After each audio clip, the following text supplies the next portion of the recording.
Lalu ia berfirman kepadaku, hai anak manusia, dapatkah tulang-tulang ini dihidupkan kembali? Aku menjawab, ya Tuhan Allah, Engkaulah yang mengetahui. Ini terjemahan sederhana, terjemahan Pendeta Mario. Ketika Tuhan kemudian tanya sama Yeskiel, bisa nggak nih yang hancur, bisa nggak nih kegagalan, bisa nggak nih kelalaianmu, kesalahanmu, bisa nggak nih perlakuan buruk orang yang sudah terjadi di hidupmu, itu jadi sesuatu yang baik di hidupmu, bisa nggak? Lalu kemudian Yeskiel bilang, terserah Tuhan. Tapi Tuhan bilang, bukan terserah aku, terserah kamu. Ayat 4 bilang, bernubuatlah. Ayat 4 coba buka. Ayat 4. Lalu firman-Nya kepadaku, bernubuatlah. Bagian yang berikutnya adalah, Tuhan bukan hanya membangun di dalam kita, tapi Tuhan membangun melalui kita. Sama-sama bilang, Tuhan membangun melalui saya. Ya, lebih keras lagi, Tuhan membangun melalui saya, bersama saya. Amin. Tuhan perlu kerjasamamu. Tuhan mau membangun tulang-tulang yang kering ini, tapi Tuhan mau membangun melalui Yeskiel. Tuhan mau membangun bersama Yeskiel. Tuhan mau bangun keuanganmu yang berantakan, yang keuangannya lagi berantakan. Tuhan mau bangun keuanganmu, tapi engkau perlu kerjasama sama Tuhan. Kau perlu menyadari Tuhan membangun keuanganmu.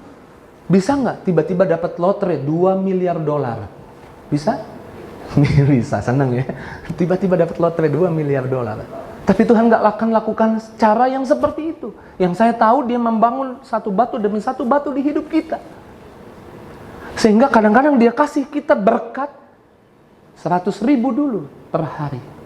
100.000 per hari, kemudian kita beli Starbucks 50.000. Beli Black Talk 30.000. 100.000 sejenak habis, ya kan? Nah, ini nggak kerjasama sama Tuhan. That's why keuangannya terus berantakan. Tuhan mau pulihkan keadaan keuanganmu. Dapat 100.000, ingat 10.000 harus balik ke rumah Tuhan sebagai penghormatan, bawa perpuluhan, sebagai rasa kagum bahwa 100.000 ini Tuhan yang kasih. Makanya 1/10 aku kasih buat Tuhan. Ingat perpuluhan pertama ketika Abraham dapat berkat banyak. Abraham belum ada malaikat ya. Aku buka tingkap-tingkap langit. Enggak. Lagi pertama kali perpuluhan itu sebagai rasa hormat, rasa kagum berkat yang Tuhan kasih. 100.000, 10.000-nya kembalikan kepada Tuhan. Untuk penghormatan, rasa kagum kita, Tuhan berkati kita. Masih ada 90.000. Pakai untuk kebutuhanmu. Mungkin kebutuhanmu hari itu, ya jangan royal juga, jangan beli Starbucks. Kopi Liong Bulan aja. Liong Bulan goceng ya. Goceng cukup. Masih ada sisa 85.000. Beli beras, berapa beli beras? Setelah semua kebutuhan, investasi. Tabungin mungkin 20.000. Saya percaya Tuhan akan kasih berkat lebih lagi. Tuhan mau bangun kesehatanmu yang kesehatannya lagi berantakan, dikit-dikit puyeng, dikit-dikit sakit kepala. Jangan makan banyak kaki pendek. Iya dong. Tuhan kan mau bangun kesehatanmu. Amin. Ya, Tuhan mau bangun kesehatanmu supaya engkau nggak pusing. Pak, doain saya nggak pusing-pusing. Ya, saya doa ya. Tahu-taunya instastory makan kaki pendek mulu, ya kan? Ya gimana Tuhan mau bangun kesehatanmu? Tuhan bangun kesehatanmu melalui kamu juga terlibat. Tuhan nggak pernah bangun sesuatu di hidupmu lalu terlepas dari hidupmu. Amin. Ada sesuatu yang dibangun.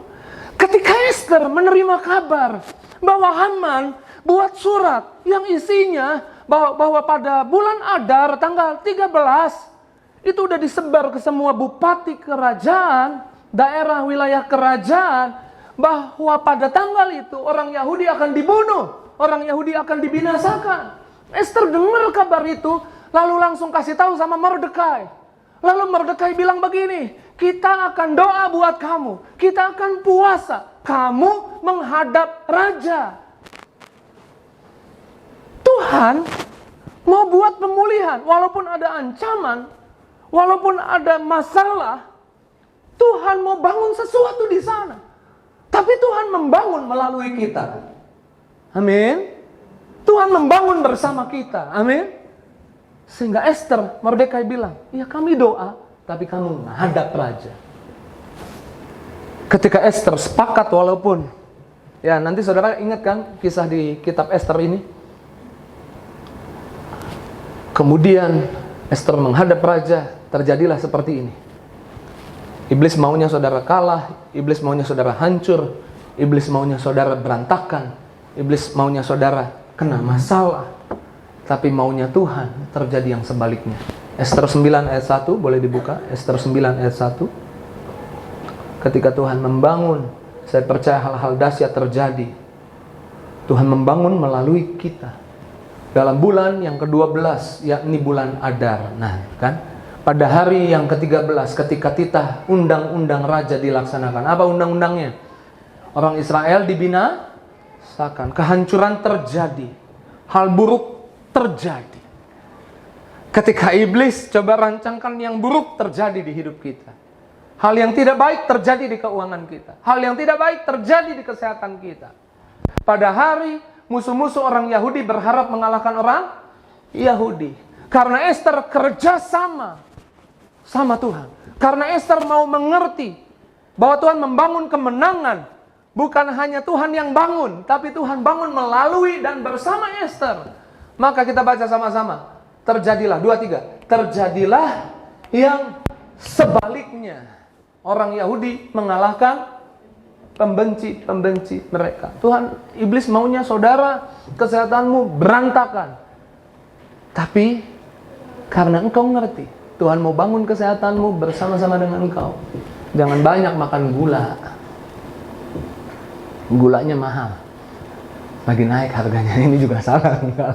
Jangan banyak makan gula. Apa yang gula yang saudara butuhkan saja. Saudara tahu kebutuhanmu berapa. Jangan banyak makan minyak lagi mahal. Enggak, itu juga salah, bukan itu. Tapi ya jaga kesehatanmu bersama-sama Tuhan.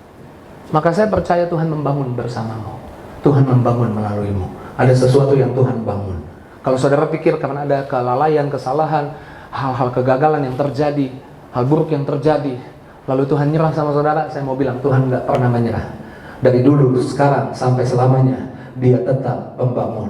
He is still a builder. Yuk tepuk tangan dulu yang dahsyat, yang luar biasa buat Yesus.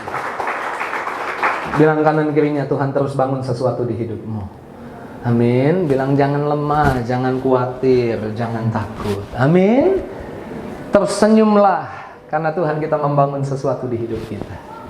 Ya, pegang dadamu, kasih kekuatan, bilang saya nggak khawatir lagi, saya nggak takut lagi, saya nggak cemas lagi. Apapun yang terjadi di hidup saya punya Tuhan yang punya rencana, yang punya blueprint tentang hidup saya, yang punya rencana desain tentang hidup saya, dan Dia terus membangun. Dia nggak pernah menyerah dengan hidup saya. Ya, tepuk tangan sekali lagi yang dahsyat, yang luar biasa buat Yesus. He is still a builder. Dia tetap pembangun.